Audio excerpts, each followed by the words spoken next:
নমস্কার বন্ধুরা, আমি তুহিন রিভিউলজি চ্যানেলে আপনাদের প্রত্যেককে স্বাগত জানাই। এখন কথা বলবো একটি টিজার এবং দুটি ট্রেলারের ব্যাপারে। তা প্রথমে যদি মালিকের টিজারটা নিয়ে কথা বলি, তা এক কথায় বলতে গেলে কিন্তু মালিকের টিজারটা আমার কিন্তু ব্যাপক লেগেছে। এখানটায় যেইভাবে রাজকুমার রাওকে প্রেজেন্ট করেছে সেটা কিন্তু দেখতে দুর্দান্ত লাগছে।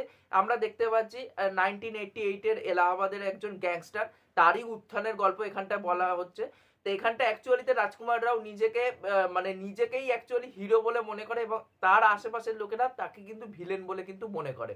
এবার সেই জায়গার থেকে দাঁড়িয়ে তার মুখের যেসব সংলাপগুলো শুনতে পাচ্ছি যে মালিক पैदा हुआ नहीं हुआ तो क्या हुआ, মালিক হাম पैदा करेंगे।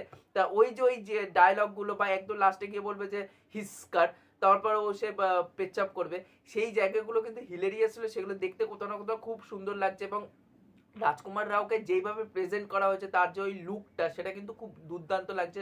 রাজকুমার রাও খুবই একজন গুণী একজন অভিনেতা, কিন্তু রিসেন্ট টাইমে সে যেইগুলো কাজগুলো করছিল সেগুলো মোস্টলি রিপিটেটিভ হয়ে যাচ্ছিল, কারণ স্ত্রীর যে ক্যারেক্টারটা ছিল রাজকুমার রাওয়ের, সেই ক্যারেক্টারটাকেই মনে হচ্ছে যে সব প্রডিউসাররা মিলে সেটাকেই মানে রিফ্লেক্ট করাতে চাইছে এবং সেটাকেই এনক্যাশ করাতে চাইছে বক্স অফিসে। এটাই দেখে কিন্তু মনে হচ্ছিল ওই স্ত্রীর ক্যারেক্টারটার মধ্যে। সেই জায়গা থেকে বেরিয়ে একদম একটা হাটকে একটা রোল করছে, এবার মেন স্ট্রিমে সে কাজ করতে চলেছে।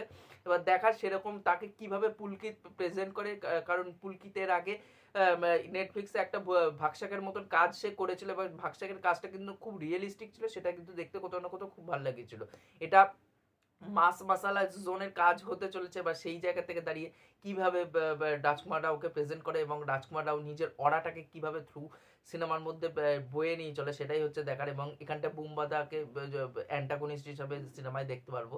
এবার দেখার বাদ বাকি কিরকম কি হয়। ওভারঅল টিজারটা কিন্তু খুব ভালো লেগেছে এবং ব্যাকগ্রাউন্ডে যেই গানটা যখন কিক করছে সেটা কিন্তু ব্যাপক কিন্তু লাগছে। আর আপনাদের এই টিজারটা কেমন কি লেগেছে সেটা নিচে অবশ্যই কমেন্ট করে জানাবেন। নেক্সট যেই ট্রেলারটা নিয়ে কথা বলবো সেটা হচ্ছে মেট্রো ইন দিনো ট্রেলার নিয়ে। তা এই এক কথায় বলতে গেলে কিন্তু মেট্রো ইন দিনো ট্রেলারটা কিন্তু আমার খুবই সুন্দর লেগেছে। অনেকে দেখছি ক্রিটিসাইজ করছে, ভালো লাগছে না। অনেকে বলছে যে একটুখানি বেশি ম্যাজিক্যাল হয়ে যাচ্ছে ওয়ার্ল্ডটা, যেরকম লুডোর ওয়ার্ল্ডটা ছিল বা জাগ্গা জাসুস বারফির যেরকম ওয়ার্ল্ডটা ছিল, যে প্রচন্ড পরিমাণে একটা মানে ম্যাজিক্যাল ছিল সিনেমার মধ্যে। এবার সেই জায়গার থেকে দাঁড়িয়ে আমরা দেখতে পাবো যে মেন ঘটনা যে আজকে আমরা মেট্রো ইন দিনো যে মেট্রো লাইফ ইন আ মেট্রোর সিকুয়াল, এবার সেই জায়গা থেকে দাঁড়িয়ে এই সিকুয়ালটা কেমন কি হয়। আর তার থেকেও বড় কথা হচ্ছে যে এই সিকুয়ালের মধ্যে মানে অনেকে দেখছি যে metro life in a metro সিনেমাটা অনেকটা রিয়েলিস্টিক ছিল, ড্রামাগুলো অনেক সুন্দর ছিল। এবার সেই জায়গা থেকে দাঁড়িয়ে এটা যেহেতু একটুখানি ম্যাজিক্যাল কাইন্ড অফ একটু ফ্যান্টাসি লেভেলে চলে যাচ্ছে, যেগুলো বারফি লুডো ওই ওয়ার্ল্ডের মধ্যেই পড়ে যাচ্ছে কোথাও না কোথাও। এবার সেই জায়গা থেকে দাঁড়িয়ে অনেকে কমপ্লেন করছে। আমি দেখতে চাই যে অ্যাকচুয়ালিতে অনুরাগ বাসু সে যে সিনেমা অ্যাকচুয়ালিতে করে, এবার মানে সে যখন প্রথমে উঠেছিল গ্যাংস্টার বা মার্ডার, সেইগুলো একটুখানি এরোটিক থ্রিলার কাইন্ড অফ ছিল। এখানটায় অন্যরকম একটা অ্যাপ্রোচ সে শুরু করেছে বারফির থেকে। এবার সে একটা গল্প আমি দেখতে চাই যে সে এই যে মানে মেট্রো সিটির যে আরবান লাভ স্টোরি সম্পর্কের যে গল্পগুলো সেগুলো কিভাবে তার সিনেমাতে উঠে আসে থ্রু ম্যাজিক্যাল, মানে একটুখানি ম্যাজিক্যাল থ্রু কি করে গল্পটাকে সে ন্যারেটিভে নিয়ে আসে, সেটাই আমি দেখতে চাই। কিন্তু আমার কিন্তু ট্রেলারটা কিন্তু বেশ ভালো লেগেছে। শুধু একজনকেই আমার ট্রেলারের মধ্যে পোষায়নি, সেটা হচ্ছে সারা আলী খান। সারা আলী খান বাদে কিন্তু বাদবাকি আমার কিন্তু প্রত্যেককে কিন্তু ট্রেলারের মধ্যে খুব সুন্দর লেগেছে আর দেখতেও কোথাও না কোথাও খুব ভালো লাগছে এবং সবার সাথে সবার কিন্তু কেমিস্ট্রিটা কিন্তু খুব সুন্দর লাগছে। সেটা পাঙ্কাজ ত্রিপাঠীর সাথে কঙ্কনা সেন শর্মার হোক বা নীনা গুপ্তার সাথে আমাদের পাঙ্কাজ ত্রিপাঠী, প্রত্যেকের কিন্তু কেমিস্ট্রি ভালো লাগছে। আলি ফয়জাল, ফাতিমা সানা শেখ, প্রত্যেকের কিন্তু কেমিস্ট্রিটা ভালো লাগছে। দেখার এই গল্পটা কিভাবে তিনি এবার 2025-এর দাঁড়িয়ে কিভাবে এই সম্পর্কের গল্প ফুটিয়ে তোলে স্ক্রিনে, সেটাই হচ্ছে দেখার। তো ওভারঅল ট্রেলারটা কিন্তু খুব ভালো লেগেছে এবং ব্যাকগ্রাউন্ডে যে গানগুলো শুনতে পাচ্ছি সেগুলো আমার ঠিকঠাক বলে মনে হয়েছে। এবং অরিজিৎ সিং এর যে গানটা অ্যাকচুয়ালিতে এসেছে অ্যাকচুয়ালি, ওই গানটা কিন্তু শুনতে ভালো লাগছে, কিন্তু ওই গানটার রেশ কতদিন থাকবে সেটাই হচ্ছে আমার সব থেকে বড় কথা। যেই গান অ্যাকচুয়ালিতে আমি তখনই গানটাকে ভালো বলি যেই গানটার রেশ অনেক দিন থাকবে।